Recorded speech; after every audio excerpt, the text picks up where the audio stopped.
అందరికీ నమస్కారం అండి. ఈరోజు ఈ వీడియోలో 2025 సంవత్సరంలో దేవీ శరణ్ నవరాత్రుల్లో నవరాత్రి 8వ రోజున అమ్మవారిని ఏ రూపంలో అలంకరించుకోవాలి, ఏ నైవేద్యాన్ని సమర్పించాలి, ఏ రంగు చీరను ధరింపచేయాలి, అలాగే అమ్మవారికి సమయంలో పూజ చేసుకోవాలి, అమ్మవారి యొక్క విశిష్టత ఏమిటి, ఇలాంటి అన్ని విషయాల గురించి ఈరోజు ఈ వీడియోలో అయితే తెలుసుకుందామండి. వీడియోలోకి వెళ్లే ముందు మొదటిసారిగా ఎవరైనా మన ఛానల్ని చూస్తున్నట్టయితే తప్పకుండా సబ్స్క్రైబ్ చేసుకోండి. పక్కనే ఉండే బెల్ ఐకాన్ని కూడా క్లిక్ చేసుకోండి. దేవీ శరణ్ నవరాత్రుల్లో 8వ రోజు అనగా 2025 సంవత్సరం సెప్టెంబర్ 29వ తేదీ సోమవారం రోజు ఈ తిథి వచ్చేసి ఆశ్వేజ యుద్ధ శుద్ధ సప్తమి తిథి, తదుపరి అష్టమి తిథి. సప్తమి తిథి ప్రారంభం వచ్చేసి 2025 సంవత్సరం సెప్టెంబర్ 28వ తేదీ మధ్యాహ్నం 2:27 ప్రారంభమయ్యి సెప్టెంబర్ 29 సోమవారము సాయంత్రం 4:32 వరకు అయితే సప్తమి తిథి ఉంటుందండి. తదుపరి అష్టమి తిథి అయితే ప్రారంభమవుతుంది. అష్టమి తిథి వచ్చేసి 29వ తేదీ సాయంత్రము 4:32 నుంచి సెప్టెంబర్ 30వ తేదీ 6:06 వరకు అయితే ఉంటుందండి. ఈరోజు నక్షత్రం వచ్చేసి మూలా నక్షత్రము. నక్షత్రం ప్రారంభం వచ్చేసి సెప్టెంబర్ 29వ తేదీ తెల్లవారుజామున 3:54 ప్రారంభమై సెప్టెంబర్ 30వ తేదీ తెల్లవారుజామున 6:15 వరకు అయితే మనకు మూలా నక్షత్రం ఉంటుందండి. ఈ రోజున విజయవాడలోని కిందకిలాద్రిపై దుర్గమ్మ సరస్వతీదేవి అలంకారంలోను, శ్రీశైలంలోని భ్రమరాంబికాదేవి నందివాహన సేవలో, మహాగౌరి అలంకారంలోనూ భక్తులకు దర్శనమిస్తారు. నవరాత్రుల్లో 8వ రోజు శ్రీ సరస్వతీదేవి గురించి అయితే మనం తెలుసుకుందాము. నవరాత్రి ఉత్సవాల్లో మూలా నక్షత్రం ఆశ్వేజ యుద్ధ శుద్ధ సప్తమి నాడు అమ్మవారు చదువుల తల్లి సరస్వతి అలంకారంలో దర్శనమైతే ఇస్తుంది. చైతన్య స్వరూపినిగా పురాణాలు సరస్వతీదేవిని అయితే వర్ణిస్తున్నాయి. నవరాత్రుల్లో మూలా నక్షత్రానికి చాలా విశిష్టత ఉంది. జగన్మాత చదువుల తల్లి సరస్వతీదేవి రూపంలో దర్శనమిచ్చే రోజు బ్రహ్మ చైతన్య స్వరూపినిగా సరస్వతిని పురాణాలు అభివర్ణించాయి. శ్వేతపద్మాన్ని ఆసనంగా అధిష్ఠించి వీణ, దండ, కమలం, అక్షరమాల దలించి అభయముద్రతో భక్తుల అజ్ఞాన తిమిరాలను దూరం చేస్తుంది. త్రిశక్తి రూపాల్లో సరస్వతీదేవి మూడో శక్తి రూపం. సంగీత సాహిత్యాలకు అధిష్టాన దేవత. ఈ తల్లిని ఆరాధించడం వల్ల బుద్ధి వికాసము, విద్యాలాభము కలుగుతాయి. ఈ రోజున చదువుకునే విద్యార్థులు అమ్మవారికి అభిషేకం చేస్తే అమ్మవారు అనుగ్రహిస్తుంది.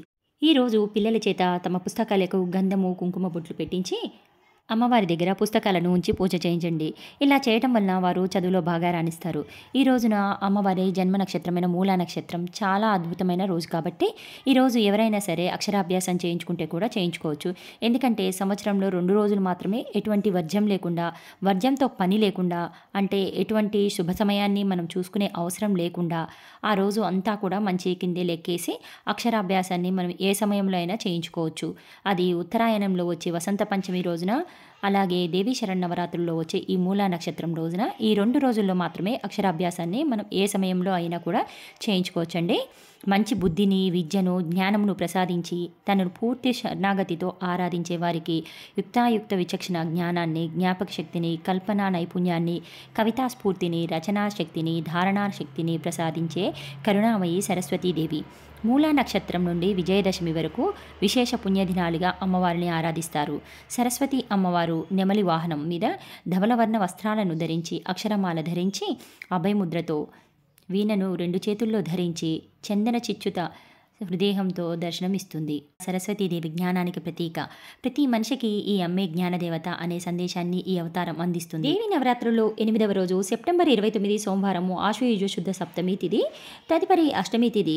అలంకరణ శ్రీ సరస్వతీదేవి అలంకారము. మూలా నక్షత్రము రోజు పూజ నిర్వహించుకోవడానికి, అక్షరాభ్యాసం నిర్వహించుకోవడానికి శుభ సమయం వచ్చేసి ఉదయం 4:16 నుంచి 7:30 లోపు అయితే ఉందండి. ఈ సమయం కుదరని వాళ్ళు ఉదయం 9:01 నుంచి 9:57 వరకు కూడా మంచి సమయం ఉందండి. ఆ సమయం కూడా కుదరకపోతే ఉదయం 11:35 నుంచి 12:25 వరకు అయితే మనం పూజనైతే నిర్వహించుకోవచ్చు. అక్షరాభ్యాసం అనేది సాయంత్రం పూట చేసుకోవాలి అని అనుకునే వాళ్ళు సాయంత్రం పూట 4:18 నుంచి సాయంత్రం 7:30 లోపు అయితే మనం పూజ నిర్వహించుకోవచ్చండి. ఈరోజు అమ్మవారికి సమర్పించవలసిన నైవేద్యం వచ్చేసి పాయసము, దద్దోజనము, శాకాన్నము. ఈరోజు అమ్మవారు తెలుపు రంగు చీరనైతే ధరింపజేస్తారు.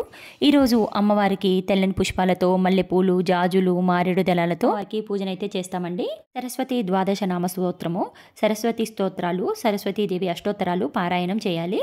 ఇంకా నేను స్క్రీన్ పైన చూపిస్తున్న అమ్మవారి మూల మంత్రాన్ని మీకు ఎన్నిసార్లు కుదిరితే అన్నిసార్లు అయితే చదువుకోండి. ఇవి ఏమీ రావు అనుకున్నా కూడా కూడా ఓం శ్రీ మాత్రే నమః అనుకున్నా చాలండి. నేను పైన చెప్పిన నైవేద్యం చేసుకోలేకపోయినా మీ దగ్గర ఉన్న పుష్పాలతో అయినా పూజ చేసుకోండి. మీరు చిన్న బెల్లం ముక్క పెట్టినా గానీ అమ్మవారు సంతోషిస్తారు. ఈరోజు పుస్తకాలు, పెన్నులు దానం చేస్తే మంచిది. ఈరోజు అమ్మవారిని పూజించడం వల్ల వాక్పటుత్వము, వాక్శుద్ధి, విద్యాభివృద్ధి, అఖండ విద్యాప్రాప్తి అనేది సిద్ధిస్తుంది. ఓకే ఫ్రెండ్స్, ఇది ఈరోజు వీడియో అండి. ఈ వీడియో కనుక మీకు నచ్చినట్టయితే లైక్ చేయండి, షేర్ చేయండి, సబ్స్క్రైబ్ చేసుకోండి. మరొక మంచి వీడియోతో మళ్ళీ కలుసుకుందాం. అంతవరకు సెలవు. నమస్కారం.